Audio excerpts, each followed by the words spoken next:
दोस्तों 2012 में Nirbhaya rape case हुआ, राइट। और उस टाइम पर ऐसा लग रहा था कि हमारा देश जो है वो हमेशा हमेशा के लिए चेंज हो जाएगा, चीज़ें जो हैं वो चेंज हो जाएगी। तो प्रश्न ये है कि क्या आज भी हमारे देश में रेप्स हो रहे हैं? The answer is yes. अब ये तो जवाब हमें मिल गया। हमारा प्रश्न ये होना चाहिए कि आज भी क्यों, हर रोज़ ऐसे मामले हमें देखने को क्यों मिल रहे हैं? That's the big question. एक और प्रश्न है, जस्ट इमेजिन कि एक व्यक्ति है, राइट। अब ये एक्स जो है वो वाई को सपोर्ट करते आ रहा है। अब ये वाई जो है ये एक बहुत बड़ा क्रिमिनल है, इसने बहुत सारे खून किए, मर्डर किए, बहुत सारी गलत चीज़ें जो हैं वो एक लंबे समय से करता आया है। मीन्स आप कह सकते हैं वाई जो है वो इन सारी एक्टिविटीज़ में एक एक्सपर्ट है। लेकिन एक जब कमिटी बैठती है कि ये तय करने के लिए कि वाई ने जो गुनाह किए हैं उसके लिए उसको सज़ा मिलनी चाहिए या नहीं, तो इस कमेटी में ए है, बी है, सी है, डी है और इसी के साथ एक्स भी इस कमेटी में है। ऐसा क्या कभी सोचा है आपने? मीन्स देखा है कि एक ऐसा ऑर्गेनाइजेशन जो गलत काम कर रहा है और उसको बचाने वाली शक्ति जो है वो शक्ति के पास या फिर वो देश जो है उसके पास ऐसे पावर है कि वो हमेशा इसको बचा लेते हैं। आप में से बहुत सारे लोगों को पता चल गया होगा कि मैं किस विषय पर बात कर रहा हूँ। स्टबल बर्निंग कि कुछ सॉल्यूशंस हमने देखे थे। क्या आप कुछ नए सॉल्यूशंस जानना चाहोगे? और गल्फ नेशंस में हमारे देशों के साथ जो खाड़ी के देश हैं, यानी कि कतार, यूएई, सऊदी अरेबिया वगैरह, तो इन सारे देशों में हमारे लोगों के साथ इस प्रकार से ऐसी ट्रीटमेंट हमारे लोगों के साथ क्यों होती है? मीन्स कई बार हम देखते हैं कि उनके साथ गलत चीज़ें हो जाती हैं, राइट। और एक बहुत ही इंटरेस्टिंग चीज़ जो मैंने आपको स्टार्टिंग में बताया ना कि रेप के बारे में, अब रेप को लेकर हम सब जो हैं इसका विरोध करते हैं, लेकिन जो रेपिस्ट हैं अगर सरकार उसको कुछ स्पेशल ट्रीटमेंट दे तो फिर से वो प्रश्न उठता है ना। हमें लगता है कि दुनिया ऐसे चल रही वैसे चल रही, लेकिन फिर हमारी ये सारी चीज़ें जो मान्यता है वो हमें पता चलता है कि ये तो एक बहुत बड़ी गेम चल रही है, एक भ्रम में हम जी रहे हैं कि ये कॉन्स्टिट्यूशन, ये वो सारी चीज़ें। और दूसरी तरफ हम देखें तो उन्हीं सारी चीज़ों को वायलेट करने वाले लोग जो हैं वो भी हैं। और क्लाइमेट चेंज जो दुनिया का सबसे बड़ा ख़तरा है, उसको लेकर डेवलप देश जो है उनका रवैया क्या है और क्यों ऐसा है, ये सारी चीज़ों के बारे में हम आज बात करने वाले हैं। Welcome to curiously education. You are watching the Hindu analysis by Prashant Mawani. आज 21 अक्टूबर 2022 है। हम बात करने वाले हैं अनदर हॉरिफाइंग रेप के बारे में। Good terrorism, bad terrorism, Steps to stop stubble burning, safety of Indian diaspora in Gulf nations, और बिल्किस बानो का जो केस है उसके जो कन्विक्ट्स हैं, मीन्स मुझे लगता है गवर्नर या फिर प्रेसिडेंट के पास भी इतने पावर्स नहीं होंगे जितने इन सारे कन्विक्ट्स के पास हैं। और G20 और क्लाइमेट चेंज के बारे में बात करने वाले हैं। दोस्तों, it's a very shocking thing. जैसे मैंने आपको स्टार्टिंग में बताया, 2012 के बाद ऐसा लग रहा था कि हमारे देश में कभी भी रेप्स जो हैं वो नहीं होंगे। आप जानते हैं कि जस्टिस वर्मा कमेटी बिठाई गई और जो रेप को लेकर जो लॉज हैं उसको और ज़्यादा मजबूत किया गया। लॉ जो होते हैं, कानून जो होता है, वो एक प्रकार का एक डिटेरेंट के तौर पर काम करता है। यानी कि जस्ट इमेजिन कि अगर मर्डर को लेकर कोई अगर कानून ही नहीं होता, अगर आप मर्डर करते तो कोई सज़ा नहीं होती, तो बहुत सारे लोग जो हैं वो छोटी छोटी चीज़ों पर लोगों का मर्डर कर देते हैं। ये हकीकत है। सिविल सोसाइटी में जब हम रहते हैं तो इसका भी एक विज्ञान है कि ये सारी चीज़ें जो हैं वो एक प्रकार के बैरियर के तौर पर काम करती हैं कि हम सोचते हैं चलो छोड़ो, और फिर हम अपने जीवन में आगे बढ़ते हैं। तो लॉ जो है उसका इस प्रकार का एक प्रोएक्टिव काम भी है। लेकिन सिर्फ अच्छे लॉ से कुछ नहीं होता, रिजल्ट भी तो दिखना चाहिए ना। दिल्ली में ऐसा ही हुआ। गाज़ियाबाद रोड पर एक महिला जो है उसको किडनैप किया गया, एक एसयूवी में उसको घसीट कर ले जाया गया, उसका गैंग रेप किया गया और 2 दिनों के बाद इस महिला जो है इसकी लाश एक जो जूट बैग होती है उसमें मिली। उसके हाथ पैर जो हैं वो बंधे हुए थे। एंड इट्स वेरी शॉकिंग कि इस लड़की के प्राइवेट पार्ट्स जो हैं वहाँ पर आयरन रोड इंसर्ट किया गया था। जो निर्भया में हुआ, निर्भया के साथ जो हुआ 2012 में, निर्भया केस में जो हुआ, कुछ ऐसा ही इस केस में हमें देखने को मिला।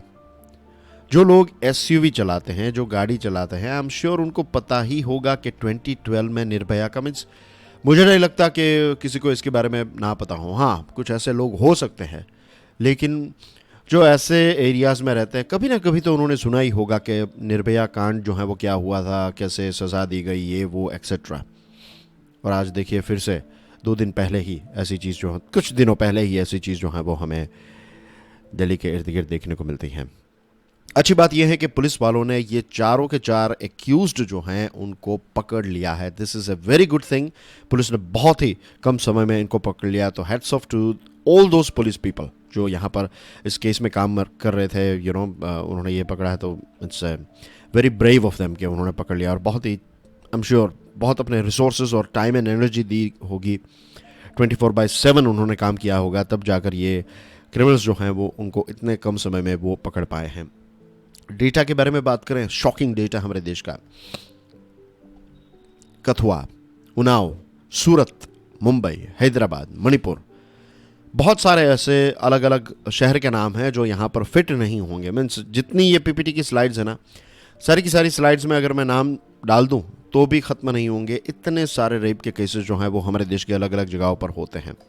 जो हम कहते हैं ना कि पेंडेमिक के टाइम पर, कोविड के टाइम पर कहते थे कि ये एंडेमिक हो जाएगा। एंडेमिक का मतलब ये है कि एक ऐसा रोग जो हमारे जीवन का भाग बन गया है। वैसे ही ये जो रेप है वो हमारे देश में एक प्रकार का एंडेमिक बन गया है। इसको एंडेमिक हमें बनने नहीं देना है। We have to fight against this. ये एक प्रकार की मेंटालिटी ही है, राइट, कि रेप्स जो हैं it's a sort of mentality कि इस प्रकार का या तो रिवेंज है या तो अपनी हवस है, जो भी है, लेकिन ये मेंटालिटी जो है इसको हमें चेंज करना ही पड़ेगा। स्टैटिस्टिक्स ये कहते हैं कि हमारे देश में हर 16 मिनट में एक सेक्सुअल ऑफेंस होता है, और बहुत सारे केसेस में माइनर्स, जो छोटी बच्चियां हैं, छोटे बच्चे हैं, राइट, उनके साथ भी इस प्रकार के सेक्सुअल ऑफेंस जो हैं होते हैं। कुछ रीजंस भी हैं। निर्भया फंड जो 2013 में क्रिएट किया गया, उसमें जो फंड है तो उसका अंडर यूटिलाइजेशन है। इट्स लाइक पैसे हैं लेकिन उसका सही से इस्तेमाल नहीं हो पा रहा है। और जो क्राई नाम की ऑर्गेनाइजेशन है, चाइल्ड राइट्स एंड यू, तो इनका डेटा ये कहता है कि 10 सालों में, पिछले 10 सालों में अगर हम देखें तो क्राइम अगेंस्ट माइनर्स, जो बच्चे हैं उन पर जो क्राइम्स होते हैं, तो इसमें 500% जितना उछाल हमें देखने को मिला है। तो नीड ऑफ द आवर क्या है? Prompt justice delivery system. फटाफट केस चले और फटाफट पनिशमेंट हो, और पनिशमेंट जो हो वो विजिबल हो, हर किसी को पता चले कि अगर आप ऐसी कोई चीज़ करेंगे तो आप बच नहीं पाएंगे। ये चीज़ जो है वो प्रॉम्प्ट जस्टिस डिलीवरी सिस्टम से, प्रॉम्प्ट यानी कि फटाफट, राइट। इसके साथ साथ सोशल और फैमिली लेवल पर भी हमें काम करना पड़ेगा। जो विक्टिम्स हैं उनको शेम या फिर स्टिग्मा के धब्बे, जो टैग्स लगाए जाते हैं, स्टिकर्स लगाए जाते हैं, ऐसा नहीं होना चाहिए। और इससे पहले कि हमारे डिस्कशन में हमने देखा था कि बॉयज़ जो हैं उनकी अपब्रिंगिंग पर ध्यान देना पड़ेगा, तब जाकर ये सारी चीज़ें जो हैं वो चेंज होगी। और सबसे इम्पोर्टेंट चीज़ ये है कि हम सबको इस पर एक स्टैंड लेना पड़ेगा। We have to take a stand, जो भी स्टैंड हम ले सके। फॉर एग्जांपल, कोई इस पर आर्टिकल लिख सकता है, कोई इस पर स्कूल में जाकर अवेयरनेस कैंपेन्स क्रिएट कर सकता है, कोई अपने दोस्तों के साथ बातचीत करके इसके क्या सॉल्यूशन हो सकते हैं उसको ढूंढ सकता है। It should be part of, क्योंकि ये एंडेमिक है। एंड इट्स नॉट के सिर्फ दिल्ली में रहने वाले लोग जो हैं वही खतरे में हैं। जैसे मैंने आपको बताया ना कि ये चीज़ जो है वो हर जगह पर हो रही है हमारे देश में। Checks no balance, the Hindu का ये आर्टिकल है। एक पैटर्न हो चुकी है चाइना की, जो मैं बता रहा था ना, वो एक्स और वाई वाला एग्जाम्पल मैंने आपको दिया। अब इंडिया और यूएसए ने लश्कर तैयबा के जो कमांडर्स हैं उनको यूएनएससी यानी कि यूनाइटेड नेशन सिक्योरिटी काउंसिल का 1267 टेरर लिस्ट जो है उसमें ऐड करने की कोशिश की, लेकिन ये 5वां प्रयास था।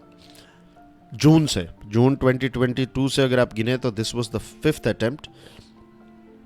इनफैक्ट इट वाज 5th या 6th अटेम्प्ट था। बट एनीवे, पैटर्न जो है वो ये है कि चाइना जो है वो हमेशा ब्लॉक करते रहता है। चाइना हमेशा पाकिस्तान और इसके जो पपेट्स हैं, पाकिस्तान के जो ये सो कॉल्ड प्रिसीजन मिसाइल हैं पाकिस्तान की, राइट, सुसाइड बॉम्बर्स, और ये उनको चलाने वाली जो गैंग है, तो उनको पाकिस्तान को हमेशा चाइना जो है वो बचा लेता है।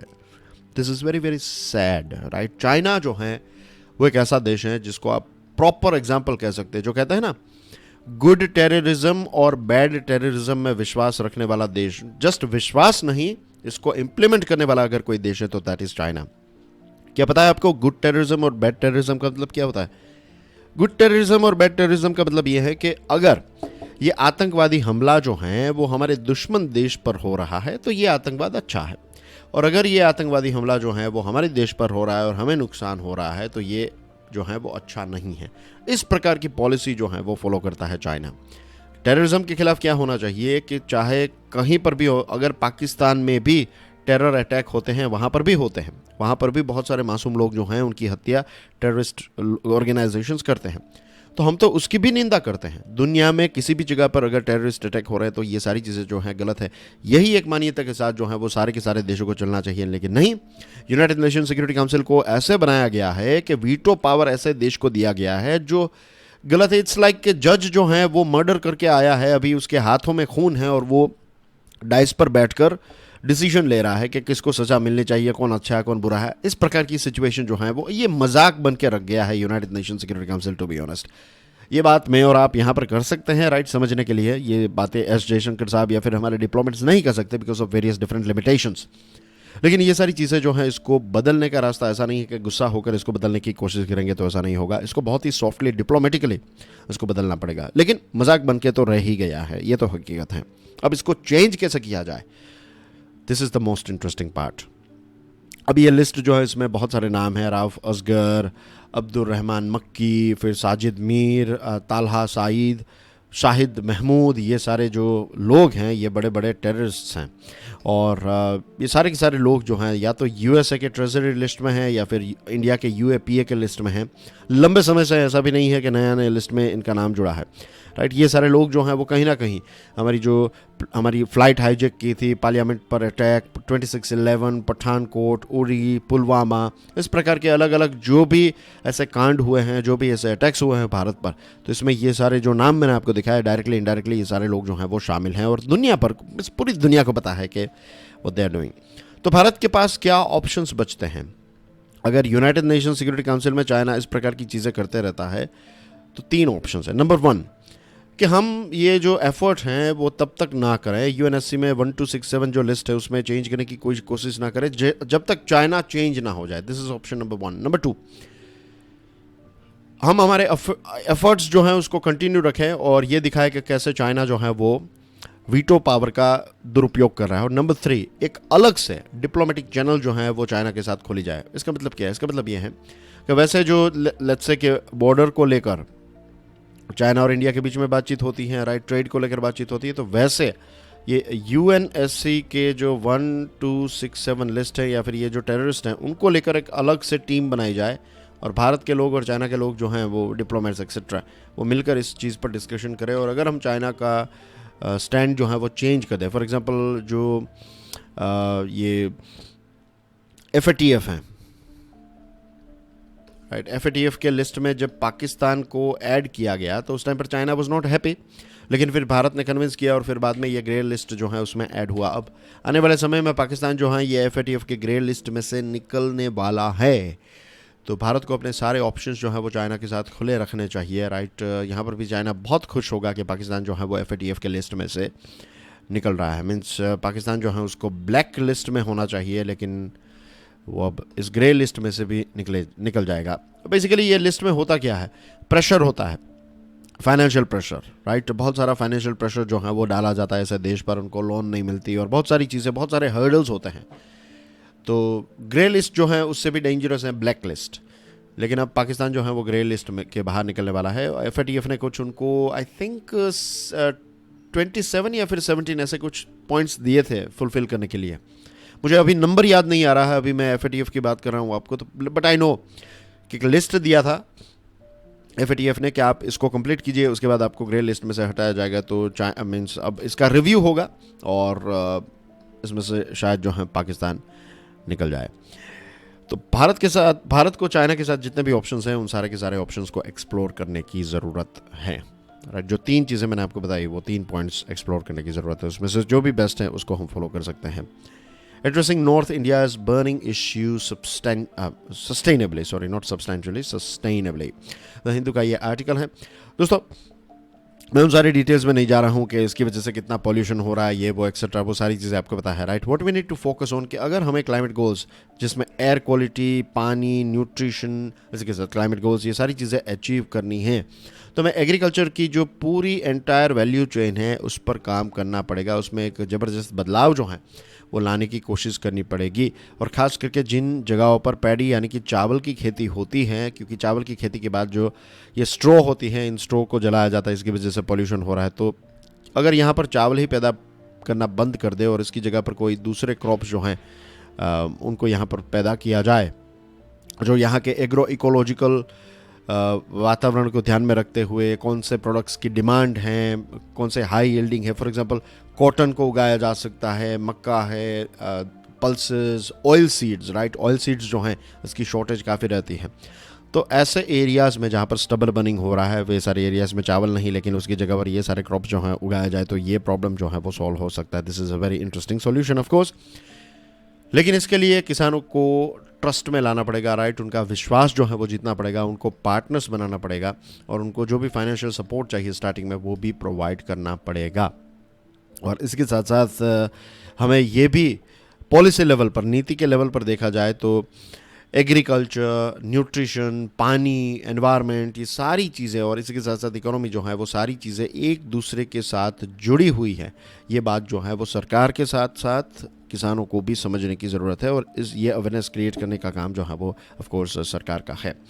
One can not be addressed in silo यानी कि आप सिर्फ पानी पर या फिर एयर पर फोकस करेंगे तो वो चीज़ नहीं होगी। आप हॉलिस्टिक तरीके से चीज़ों को देखेंगे तभी ये सॉल्व हो सकती है। और ये सारा प्रॉब्लम जो है वो पहले से नहीं था, ग्रीन रेवोल्यूशन के बाद ये स्टार्ट हुआ। अब ग्रीन रेवोल्यूशन को इम्प्लीमेंट करना जो है वो भी उस टाइम पर बहुत चैलेंजिंग लग रहा था, लेकिन हो गया ना इम्प्लीमेंट।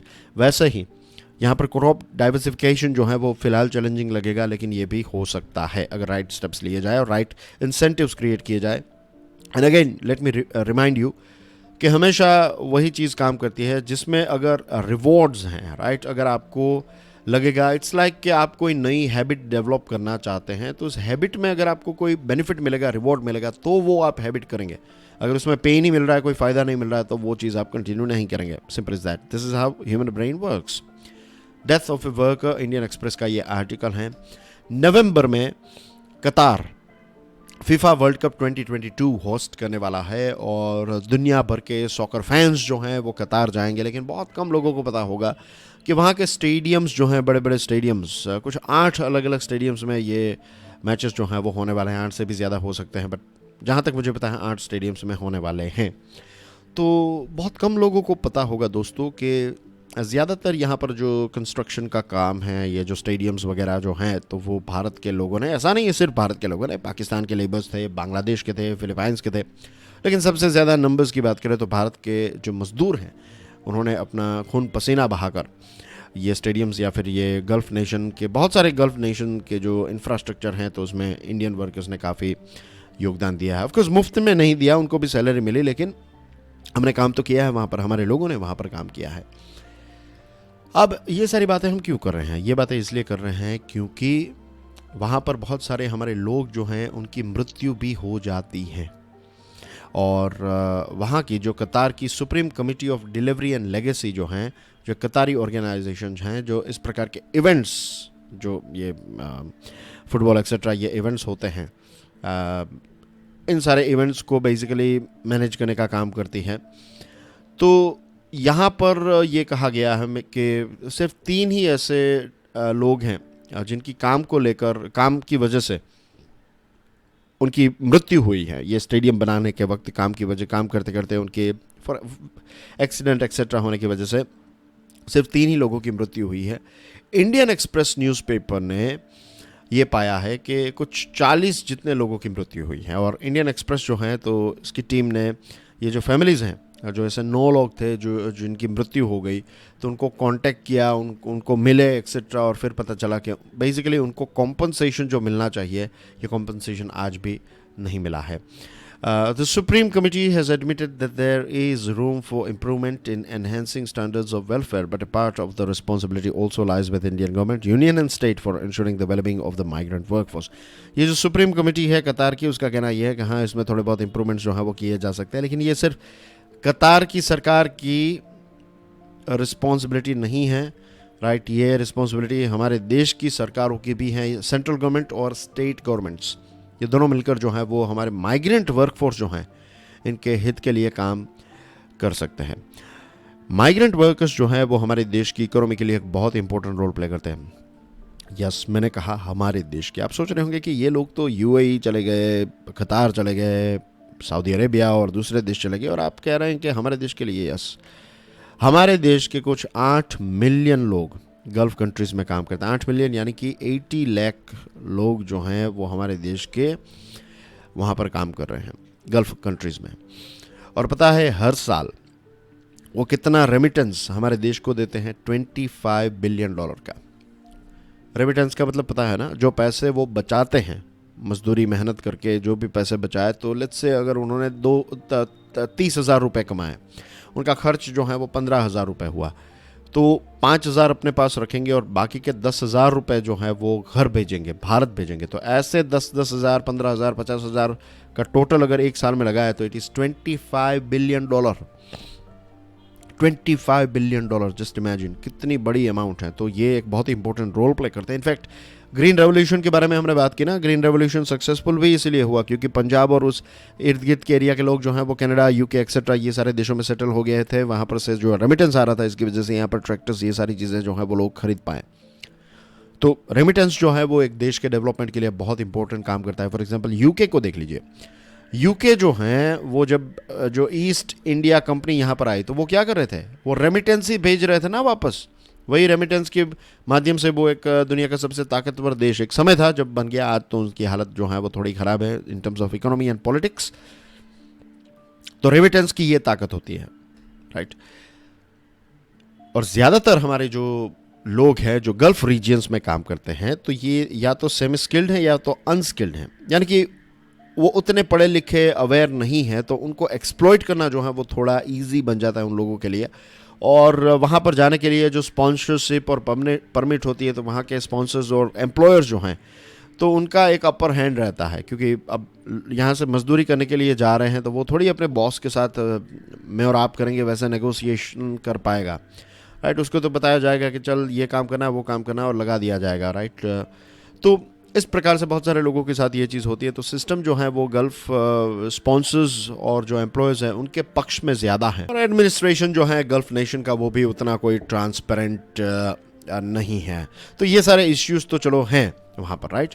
तो अब हमें क्या कर सकते हैं? अब यहाँ से भारत के लोग जो हैं वो प्री डिपार्चर, यानी कि वो वहाँ पर पहुँचे उससे पहले जब वो भारत में होते हैं तब उनको इन्फॉर्म करना, उनके राइट्स के बारे में बताना, उनको सारी चीज़ें, और क्या करना चाहिए आपको, क्या नहीं करना चाहिए, कितने पैसे आपको मिल सकते हैं, किस प्रकार का काम आपको करना है, कौन सा काम जो है वो आपको नहीं करना है, क्या लीगल है क्या इलीगल है, ये सारी चीज़ें यहाँ से ही उनको ट्रेन करके भेजी जा सकती हैं। और हमारी इंडियन एम्बेसीज जो हैं उनको भी प्रायोरिटी देनी चाहिए कि हमारे माइग्रेंट वर्कर्स जो हैं उनके कोई कंसर्न्स हैं तो उनको एड्रेस करें। इसके साथ साथ हमारे सेंट्रल गवर्नमेंट यानी कि मिनिस्ट्री ऑफ एक्सटर्नल अफेयर्स जो हैं उसको अपने काउंटर पार्ट के साथ बातचीत के माध्यम से जो कॉन्ट्रैक्ट एनफोर्समेंट है और लेबर वेलफेयर जो है उसको और ज़्यादा इंप्रूव करने की कोशिश करनी चाहिए। केरला ने 1970s से जब से ये चीज़ें स्टार्ट हुई, माइग्रेंट वर्कर्स वहाँ पर जाने लगे, तो केरला ने बहुत सारे स्टेप्स उठाए। फॉर एग्जांपल केरला की एक एजेंसी है, राइट, नोरका रूट्स। तो ये नोरका रूट्स एजेंसी जो है वो कुछ सपोर्ट प्रोवाइड करती है। For example personal accident insurance 4 lakh रुपए का प्रोवाइड करती है, क्रिटिकल केयर कवरेज 1 लाख रुपए का प्रोवाइड करती है, और इसके साथ साथ मदद भी करती हैं, एजुकेट करती है लोगों को जो लोग वहाँ पर जाते हैं काम करने के लिए। तो इस प्रकार की चीज़ें जो है वो सेंट्रल लेवल पर भी हो सकती हैं। Out and about times of India, payrolls, आपको पता होगा पेरोल के बारे में, राइट। संजय दत्त जब जेल में थे तब उस टाइम पर पेरोल के बारे में काफ़ी सारी बातचीत होती थी। पेरोल और फरलो ये दो चीज़ें होती है, टेक्निकली ये दोनों चीज़ें अलग होती है, बट बेसिकली यही है कि आप जो हैं जेल में हैं, आप सज़ा काट रहे हैं, तो फिर आपको कुछ दिनों के लिए बाहर भेजा जाता है, आप अपने घर जा सके, कोई काम है तो वो ख़त्म कर सके। तो इस पेरोल्स और जो हैं वो दी जाती है। और पेरोल्स जो है ये एक प्रोग्रेसिव इंस्ट्रूमेंट है। आप सोच रहे होंगे कि कोई क्रिमिनल जो है उसको बाहर ही क्यों निकलने देना है, लेकिन अगर मीन्स देखिए जेल इसलिए नहीं है कि लोग वहाँ पर जाए और उनको वहाँ पर नर्क टाइप ऑफ ट्रीटमेंट मिले। जेल को बनाया इसलिए गया ताकि लोग जो हैं वो वहाँ पर सुधर जाएं, और जब वापस वो सोसाइटी में इंट्रोड्यूस हो तो वो एक नए ह्यूमन बीइंग बनकर आए, एक नया अवतार उस इंसान का आ जाए। तो इसलिए जेल्स जो हैं उनकी स्थापना हुई। आप सोच रहे होंगे यहाँ पर तो बड़े बड़े विचारों की बात हो रही है, but this is a reality. आप पूछिएगा किसी को, राइट। जेल के बारे में, जेल की हिस्ट्री देखिएगा, you will find this thing कि हाँ सज़ा तो देनी ही है, लेकिन सज़ा के साथ साथ ऐसा नहीं है कि वो फिर जेल के बाहर निकले और बड़ा क्रिमिनल बन जाए, जो आजकल ऐसा ही हो रहा है कि कोई जेल की यात्रा करने के बाहर आए तो फिर वो बड़ा क्रिमिनल बन जाता है। हमारे देश में तो ऐसी सिचुएशन हो चुकी है, बहुत सारी जगहों पर ऐसा होता भी है, आई एम श्योर आपको पता भी होगा। ओके, तो पेरोल जो है ये एक प्रोग्रेसिव इंस्ट्रूमेंट है कि अगर उस व्यक्ति में सुधार आ रहा है तो फिर उसको पेरोल जो है वो दी जा सकती है थोड़े समय के लिए, फिर वो वापस आए तो it will trigger him, it will motivate him कि नहीं मुझे और अच्छा काम करना है एंड थिंग्स लाइक दैट। अब हम ये बात इसलिए कर रहे हैं, बिल्किस बन्नो रेप केस जो है, इसमें 11 गैंग रेप के कन्विक्ट जो हैं, अभी तो ये फ्री हैं, राइट, उनकी सज़ा वज़ा जो है वो सारी चीज़ें जो हैं वो ख़त्म हो गई है। अब गुजरात गवर्नमेंट ने जो सुप्रीम कोर्ट में एफिडेविट दिया है उसमें ये है कि ये जो 11 लोग हैं ना, ये 11 के 11 लोगों को, एक एक व्यक्ति को लगभग 1000 से भी ज़्यादा दिनों का पेरोल और फरलो मिला है। 11 लोगों को 1000 से भी ज़्यादा, मीन्स एक एक व्यक्ति को, see it is written here each, right, murder life convicts in Bilkis Bano case enjoyed 1000+ days parole and furlough each. और बिल्किस और उसके जो इर्द गिर्द के लोग हैं, उसके जो नियर एंड डियर वन हैं, तो उनका चिंता का विषय यह है कि जब वो आरटीआई फाइल कर रहे थे तो उनको कोई डिटेल ही नहीं मिली। और एक व्यक्ति है रमेश भाई चंदाना, ये रमेश भाई चंदाना को जेल में रखना मुश्किल ही नहीं नामुमकिन है। वो डॉन टाइप शायद ये व्यक्ति होगा, वेल कनेक्टेड होगा रमेश भाई। इसको 1576 डेज का पेरोल और फरलो मिला है, 1576। तो लगभग 14 साल की जो जेल थी तो उसमें से 5 साल तो ये बाहर ही रहा। सिस्टम गजब की सिस्टम है, राइट। यहाँ ये रहा 14 इयर्स की जेल थी, 5 साल तो लगभग ये बाहर रहा। और इतना ही नहीं, जो एक बार इसको 2 हफ्तों का फरलो दिया गया था 2015 में, तो ये जो चंदाना है, ये रमेश भाई, ये वापस कब आया पता है? 122 दिनों के बाद। इतना लेट आया तो भी कोई इश्यू नहीं है, राइट। इसके बाप की जेल है, उसके बाद फिर से इसको फरलो और परलो दिया, पेरोल जो है वो दिया गया।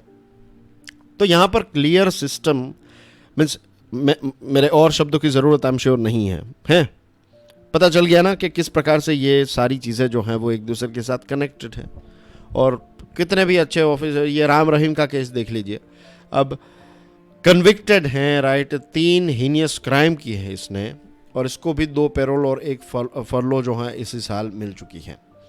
और इसके कंपैरिजन में आप देखिए, हज़ारों ऐसे लोग हैं, छोटे छोटे क्राइम्स उन्होंने किए हैं, लेकिन ये सालों से जेल में बंद हैं। ये हैं हमारे देश की क्रिमिनल जस्टिस सिस्टम की एक झलक। एक तरफ हमने देखा कि पुलिस वाले जो हैं वो मेहनत करके क्रिमिनल्स को पकड़ कर, राइट, रिपोर्ट फाइल करके दे देते हैं। दूसरी तरफ कोर्ट जो है, फिर वो जो स्टार्टिंग का रेप केस हमने डिस्कस किया, वो फिर कोर्ट जो है, ये बिल्किस बन्नो केस में कोर्ट ने सज़ा भी दी। सज़ा देने के बाद सरकारों का रवैया देखिए, राइट। इनको तो luxury treatment, I am sure ये 5 सालों के लिए, एक व्यक्ति अगर 5 सालों के लिए जेल के बाहर रह सकता है, अगर वो 14 दिन की फॉलो के लिए जाता है और 122 दिन के बाद वापस आता है, राइट, तो आप समझ लीजिए कि ये जो व्यक्ति है ना, ये वो क्या है कि इसको तो ऐसा ही फील होगा। वो डायलॉग है ना कि कभी कभी लगता है साला अपू नीच भगवान है, उसको ऐसा ही फील होता होगा। वो कुछ भी क्राइम कर ले, उसको कोई फ़र्क नहीं पड़ता। देखिए आप कहाँ के आईपीएस, मीन्स वो आईपीएस ऑफिसर की तैयारी, ये वो ऐसा लगेगा कि यूनिफॉर्म पहनेंगे, पासिंग आउट परेड, ये वो मजाक बना के रख दिया ऐसे लोगों ने। और इन लोगों की वजह से जो अच्छा काम करने वाले ऑफिसर्स हैं, जस्ट इमेजिन उनको कितना डीमोटिवेटेड फील हो रहा होगा कि वो मेहनत करके ये केसेस को यहाँ तक लेकर जाते हैं और अपने सीनियर एज में होते हैं, 55-60 रिटायर होने की कगार पर हैं। उन्होंने कितने सारे केसेस सॉल्व किए, और जाते जाते उनको ऐसे केस उनके हाथ में आए और पता चले कि ऊपर से ऑर्डर आ गया कि चलो कोई बात नहीं, आप इनका ट्रांसफ़र कर दो, और किसी ऐसे करप्ट व्यक्ति को वहाँ पर डाल दिया और वो ये सारी चीज़ें होने दे रहा है।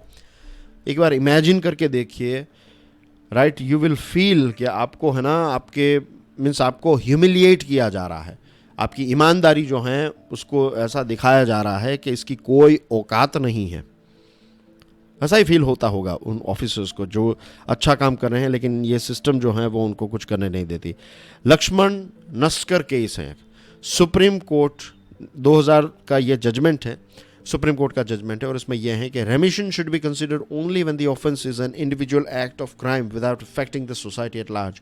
जो रेमिशन दिया जाता है, जो सज़ा जो है उसको कम की जाती है जब, तो ये तभी किया जा सकता है। ये सुप्रीम कोर्ट का लक्ष्मण नस्कर केस जो है उसमें कहा गया है कि जब ऐसा लगे कि सोसाइटी पर डैमेज नहीं होगा तभी ये चीज़ की जा सकती है। और यहाँ पर ये जो रमेश भाई वाला जो हमने केस देखा, ये राम रहीम वाला जो केस है, तो क्या सोसाइटी पर इसकी इम्पैक्ट नहीं आएगी? मेरे आप पर इसकी इम्पैक्ट आएगी ना, जब हमारे पास ये नॉलेज आएगी कि ये क्रिमिनल्स जो है वो इस प्रकार से सिस्टम को ऐसे वेश्या बना कर रखते हैं, ऐसे प्रोस्टिट्यूट बना दी है सिस्टम को इन लोगों ने। तो व्हाट वी फील अफेक्टेड। तो यहाँ पर सुप्रीम कोर्ट को इस चीज़ को देखना चाहिए।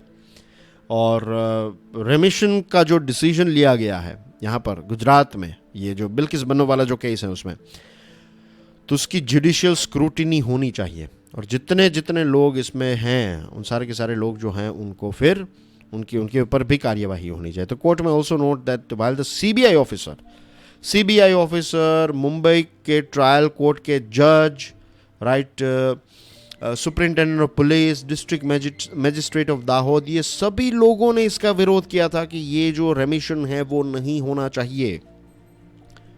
अब सोचिए, ये सारे बड़े बड़े लोग हैं ना, CBI officer, Mumbai trial court के जज, राइट, और यहां पर देखिए superintendent of police, SP, district magistrate of Dahod, principal district and sessions जज ऑफ गोधरा, ये सारे लोगों ने ऑब्जेक्ट किया। क्या हुआ? रेमिशन जो है वो मिल गया। कौन पावरफुल है? जज। क्या ये जो हम कहते हैं ना कि pen is mightier than sword, के तलवार की ताकत से भी कलम की ताकत मजबूत है, यहाँ पर क्या इस केस में अगर हम देखें तो हमें क्या देखने को मिलता है? कौन सी ताकत ज़्यादा मजबूत है? Matter of shame, isn't it? What should India's goal be during its 2020 presidency? Indian Express का ये आर्टिकल है। दोस्तों, ग्रीन हाउस गैस के बारे में एक बहुत ही इंटरेस्टिंग फैक्ट आपको यहाँ पर जानने को मिलेगा कि ग्रीन हाउस गैस जो है, राइट, इसकी जो वैलिडिटी है ये काफ़ी लॉन्ग टर्म रहती है। फॉर एग्जांपल कार्बन डाइऑक्साइड जो है उसको एक बार आपने एमिट किया तो ये हज़ारों सालों तक एटमॉस्फेयर में रह सकता है। और इसी वजह से कहते हैं कि 1700s के टाइम पर जो स्टीम इंजन की शुरुआत हुई, जो पहली छुक गाड़ी थी, जो ट्रेन थी स्टीम इंजन पर चलने वाली, ट्रेन का धुआं जो है वो आज भी एटमॉस्फेयर में है। क्यों? क्योंकि कार्बन डाइऑक्साइड जो है वो 1000 सालों तक एटमॉस्फेयर में रह सकता है। दूसरी चीज़, अलग अलग गैस जो है उनकी ट्रैवलिंग कैपेसिटी अलग होती है। फॉर एग्जांपल सल्फर डाइऑक्साइड जो है वो उतना ज़्यादा ट्रैवलिंग नहीं कर सकता, कुछ फ्यू 100 किलोमीटर ट्रैवल कर पाता है, लेकिन कार्बन डाइऑक्साइड जो है वो तो हज़ारों किलोमीटर ट्रैवल कर सकता है। तो सल्फर डाइऑक्साइड जहाँ पर ज़्यादा रिलीज़ किया जाता है तो वहाँ पर एसिड रेन और ऐसी चीज़ें होती है, लेकिन कार्बन डाइऑक्साइड जहाँ पर ज़्यादा एमिट किया जाता है तो वो दुनिया के किसी भी कोने को ये अफेक्ट कर सकता है। So that's the case. और ये जो ग्रीन हाउस गैसेस हैं ये किस प्रकार से चीज़ों को डिस्ट्रॉय कर रहे हैं हम सब जानते हैं। इंडस्ट्रियल रेवोल्यूशन 1.0 से, जब से मैंने आपको बताया स्टीम इंजन की शुरुआत हुई या फिर स्टीम टेक्नोलॉजी की शुरुआत हुई, तब से ये सारी चीज़ें जो हैं वो चल रही हैं। तो वो धुआं आज भी हैं। और इंटरनेशनल क्लाइमेट चेंज नेगोशिएशंस जो हैं वो 1994 में स्टार्ट हुए। तो ये वाला इंडस्ट्रियल रेवोल्यूशन जो है वो कुछ 1750s में हुआ। और आप पकड़ लीजिए इतने सालों तक कितना गैप है इसमें, 200-250 सालों का गैप है ना, 250-300 साल का। ऐसे समय में हमने कुछ किया ही नहीं, ऐसे ही धुआं निकलता रहा। और फिर 1994 में हमारी आंखें खुली, और आज भी आंखें जो हैं वो थोड़ी ही खुली हुई है, बंद हैं, खोल रहे हैं, बंद कर रहे हैं। क्योंकि जो तय किया गया था कि ये सारी चीज़ें किसने की है? डेवलप्ड देशों ने की है। डेवलप्ड देशों ने ये सारे पैसे कमाए, आज उनके पास बहुत सारे पैसे हैं, फाइनेंशियल कैपेसिटी है, टेक्नोलॉजी, ये सारी चीज़ें हैं। तो इनको ये बर्डन उठाना चाहिए। उनको एनवायरनमेंट को क्लीन करने के लिए सबसे पहला स्टेप जो है वो उठाना चाहिए। और कोप की मीटिंग हुई कोपेनहेगन 2009 में, तो ये तय किया गया था कि 2020 से ये जो डेवलप्ड देश हैं वो हर साल एवरी ईयर $100 बिलियन जो है वो डेवलपिंग देशों को देंगे, ताकि डेवलपिंग देश जो है वो क्लाइमेट चेंज को लेकर कुछ ना कुछ अपने देश में कर सकें। यह ऐसा तय किया गया था कोप मीटिंग में। लेकिन क्या ये पैसे दिए जा रहे हैं? The answer is no.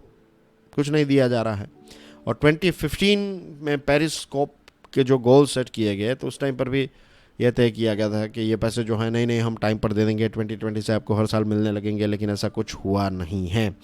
बहुत सारे लोगों को ये लग रहा होगा कि $100 बिलियन ये तो बहुत बड़ी बात है, बट इट्स नथिंग। अगर कॉप ये जो गोल्स हमें अचीव करने हैं कॉप 2015 के, तो इसके लिए तो ट्रिलियंस ऑफ डॉलर्स की आवश्यकता रहेगी। तो 100 billion per year is minuscule, it's a peanut आप कह सकते हैं, लेकिन ये भी डेवलप देश जो हैं वो नहीं दे रहे हैं। और इसकी वजह से पूरी दुनिया में नो क्या क्या हो रहा है, तो उनकी डिटेल्स में नहीं जा रहा हूँ। इंटरेस्टिंग फैक्ट्स आपके लिए हैं। भारत की बात करें तो दुनिया की 17.7% पॉपुलेशन हमारे देश में रहती है। दुनिया के कैटल पॉपुलेशन जो हैं उसकी 30% हमारे देश में कैटल यानी कि भेड़ बकरियां, गाय भैंस एक्सेट्रा। दुनिया का सरफेस एरिया जो है तो 2.4% भारत का है। पानी के रिसोर्सेज 4%, 55% एनर्जी नीड्स जो हम कोयले से पैदा करते हैं, और पर कैपिटा एनुअल इनकम जो है वो है $2,200 per year per annum per capita. तो ये है हमारी सिचुएशन। तो ये सारा डेटा अगर कोई समझ पाए तो उससे समझ कि भारत जो है उसको बहुत एक बहुत ही ऊंची चढ़ाई करनी है। तो इसमें अगर डेवलप देश पैसे देंगे, थोड़ी मदद करेंगे, टेक्नोलॉजी प्रोवाइड करेंगे, तो भारत जो है वो चीज़ों को अच्छी तरीके से चेंज कर पाएगा। और भारत चेंज कर पाएगा दैट मीन्स लगभग 17.7% पॉपुलेशन जो है वो ग्रीन तरीके से जीने लगे, तो दुनिया पर इसकी बहुत पॉजिटिव इम्पैक्ट आ सकती है। तो कॉप की मीटिंग हो, कॉन्फ्रेंस ऑफ पार्टीज़ की मीटिंग हो, या फिर जो G20 की प्रेसिडेंसी हम संभालेंगे, तो हमें डेवलप देशों को ये बता देना चाहिए कि देखिए आपको पैसे जो हैं वो देने पड़ेंगे। डेवलप्ड देशों को, भारत को ये भी बताना पड़ेगा कि डेवलपिंग देश जो हैं उनके एक लीडर के तौर पर भारत जो है वो उनके साथ नेगोशिएट करेंगे। आई एम श्योर बाकी के डेवलपिंग देश जो हैं वो भारत को पूरा सपोर्ट करेंगे। तो we need to take a stand. जब से हम G20 की जैसे ही हम प्रेसिडेंसी संभाले, हमें ये जो $100 बिलियन का जो वादा है वो फुलफिल करवाना पड़ेगा डेवलप देशों से। And that's everything in today's discussion. Thank you very much. God bless you all. जय हिंद।